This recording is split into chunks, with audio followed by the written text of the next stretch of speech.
अस्सलाम वालेकुम। मैं फ़रीहा अफसर हम जामिउल अख़बार में बाज़ सहाबा रसूल सल्लल्लाहु अलैहि वसल्लम से नकल हुआ है कि हज़रत सल्लल्लाहु अलैहि वसल्लम ने फरमाया, अपने मुर्दों के लिए हदिया दिया करो। हमने अर्ज़ की कि उनके लिए हदिया क्या है? आपने फरमाया उनके लिए हदिया सदका और दुआ है।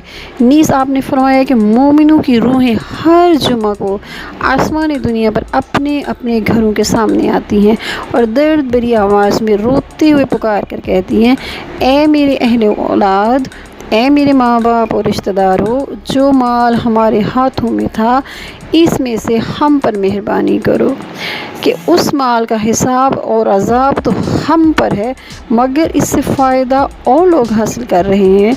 इस तरह हर एक रूह अपने अज़ीज़ों रिश्तेदारों से फरियाद करती है और कहती है कि 1 रुपया या 1 रोटी या 1 कपड़ा खुदा की राह में देकर हम पर मेहरबानी करो। इसके बाद रसूलुल्लाह सल्लल्लाहु अलैहि वसल्लम ने गिरिया फरमाया और हम भी गिरिया करने लगे।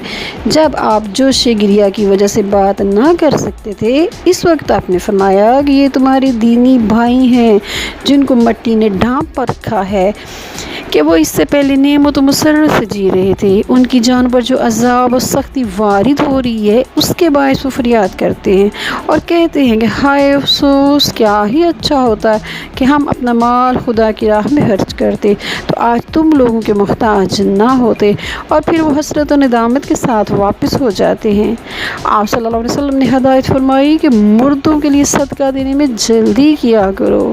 आपने फरमाया कि किसी मैयत के लिए जो सदका दिया जाए उसे एक फरिश्ता नूरी तश्तरी में रख लेता है कि जिसकी शुआएं 7वें आसमान तक जा पहुंचती हैं। बस वो फरिश्ता ये तश्तरी लेकर उस मैयत की कब्र के पास खड़े होकर कहता है, सलाम हो तुम पर ए कब्रों में रहने वाले, तुम्हारे अहल ने तुम्हारे लिए ये हदिया भेजा है। तब वो ये हदिया एक कब्र में रख लेता है और उसकी बदौलत वहाँ उसके लेटने की जगह खुली हो जाती है।